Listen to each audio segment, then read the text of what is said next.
Hi there, Taurus. Welcome to your mid-December 2017 tarot reading.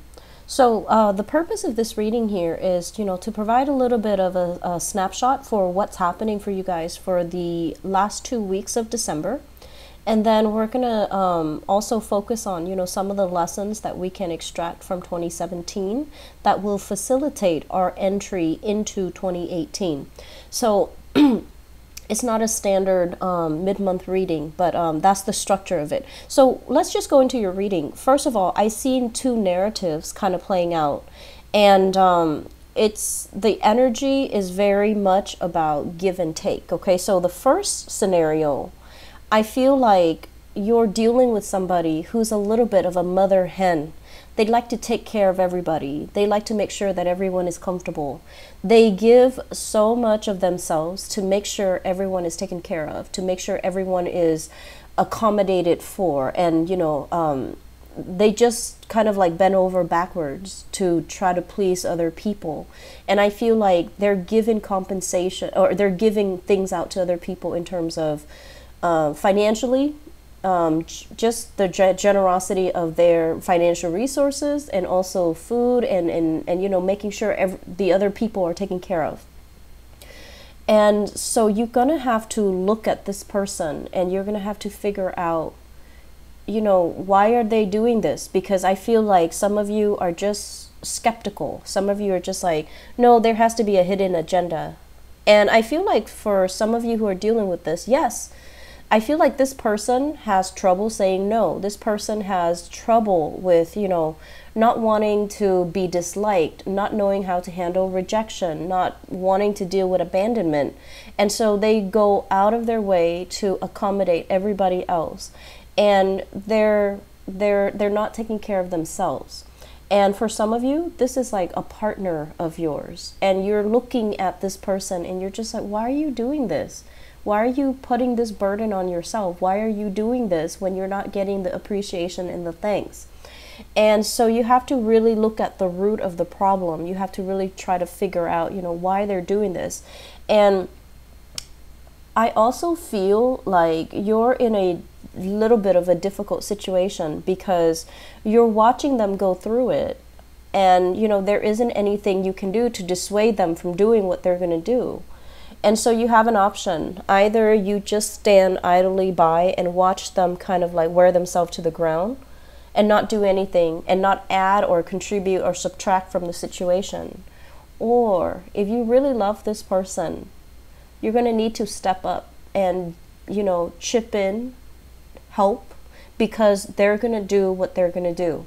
And so I see many of you kind of like feeling like, I don't want to do this. I'm really against it. I don't want to enable the situation, but at the same time, you're just like, it's not really my problem. And so you kind of, shimmy away as if it's not really your problem. But my advice here, if you really love this person, you need to step up and you need to, help out in whatever means you can. And I feel like that's really going to help them. For some of you, I feel like you're dealing here with a fire sign. So this is a Sagittarius, an Aries, or a Leo, Sun, Moon, or Rising. If this is your partner and the give and take in the relationship, and this is, now the second scenario, if the give and take in the relationship is really off kilter and unbalanced, you're going to start to see it. You're going to start to see tempers flaring up in this relationship, okay? So, for example, if one person's doing all the work and then the other person coasts, excuse me, then I feel like there will be some type of reckoning. If one person is like, once again, that fear of abandonment, that fear of rejection, that fear of like, needing to be liked, needing to take care of somebody all the time, needing to be that mother hen, needing to control situation. And the other partner is just like, oh, that's not my problem. I don't need to deal with that. I feel like the relationship is coming to a head. It's gonna boil over. And so the next 2 weeks, if you're dealing with this situation, tread very, very carefully. Step up and help out. If this is you and your partner is, not really doing their fair share, I feel that you're going to need to explain yourself, and you're going to need to ask for help, okay? A lot of the times, when we've been with somebody, we assume that they can read our minds. We assume that everybody is born with a set, balanced scale when it comes to give and take, and when it comes to being considerate, and when it comes to being thoughtful. Some people are not raised, to value those things. And so if they love you, honestly, they will do what is asked. They will go above and beyond, but they need to understand what you need help with. So I feel like that's the problem here. Everything can be facilitated with, a little bit of communication, asking for help, and really asking the other person for help, and not, in a way, assuming that, don't you see I'm busy? Why don't you, make yourself useful? Like, you have to really ask for help and be very, very sincere about it if you're on that receiving end. And then likewise, if your partner is the one slaving away, there needs to be a sense of like stepping up. I also feel this is playing out in a family environment as well. And I'm also sensing that it's a situation where one person is like buckling under the pressure. And, we do have a lot of family gatherings, a lot of holidays towards the end of this month. And so I do see the pressure mounting, and it's going to lead to resentment. It's going to lead to hostility. So whatever you can do, anticipate, really look and examine a situation, not just gloss it over, but just anticipate what you can do in a situation so that it doesn't boil over, okay? So moving forward, one of the major lessons that I feel here, moving forward into the year 2018, is I'm sensing there is a need for change, okay? And this is like change in your living environment.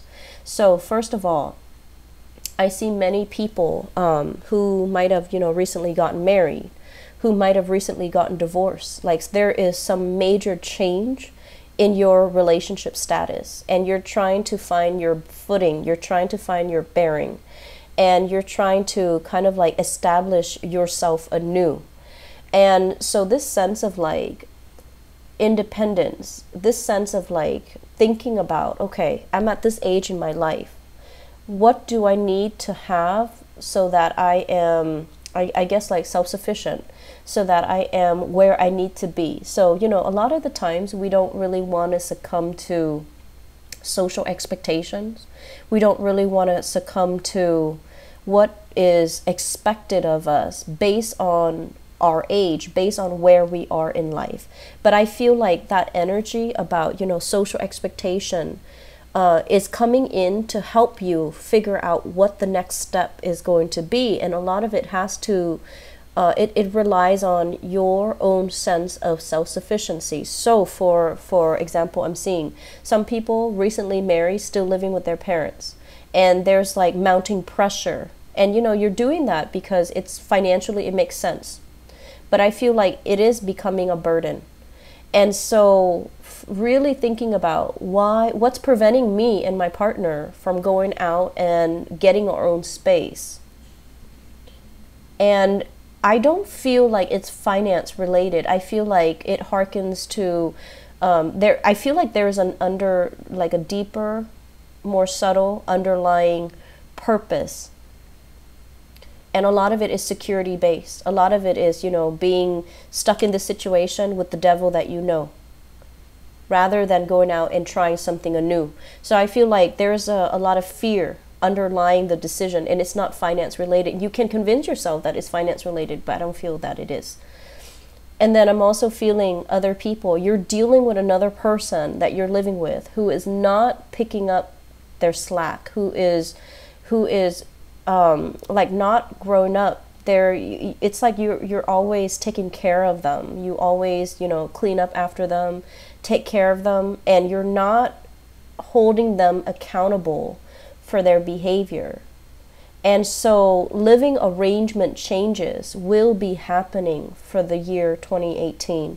And it's going to happen in a very swift, possibly catastrophic way, in a very swift way, if these things are not you know, handled, or are not mitigated, if these problems are not mitigated, okay? And then others of you, you're trying to get yourself back on your feet. I feel like there might have been a separation, it might have been a divorce. You're no longer with the partner, and you're trying to make ends meet. You're trying to figure out, what am I good at? What are my skills? How do I re-enter the labor market? And I feel like there's a lot of worries and anxieties. And so if you know, there are these social services available in major cities. So, you know, it's like social services. So go to them, have them look over your resume, have them, they have resources in terms of, you know, careers to get you back on your, like jobs to get you back on your feet, job listing. They could be entry level up to mid-level.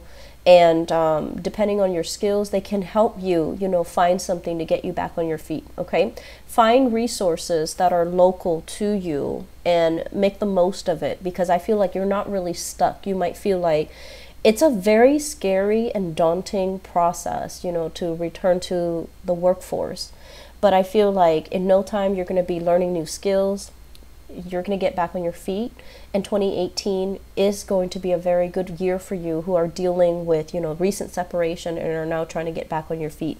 So the lesson here about, you know, the major theme that can really help us when we cross over into 2018 is aiming to be very self-sufficient. Self-sufficient financially, being able to take care of ourselves, being able to take care of the people that we love, not having to rely on another person to take care of us. Because energetically, things need to be very balanced out. If somebody's constantly, you know, playing mother hen to you, energetically, they're giving so much energy away. And if it's not reciprocated, they're going to feel depleted. They're going to feel resentful. And if you're constantly relying on it rather than being self-sufficient, one day that source of energy is going to fade away. And what are you going to do at that point? So the theme is aim to be very self-sufficient. Take care of yourself, okay? And make some changes when it comes to your housing situation, because I feel like some things have to go. Some old behaviors need to be shed away from the past, okay? So I wish you the best. Take care of yourself, okay, Taurus, and I'll talk to you guys soon. Bye-bye.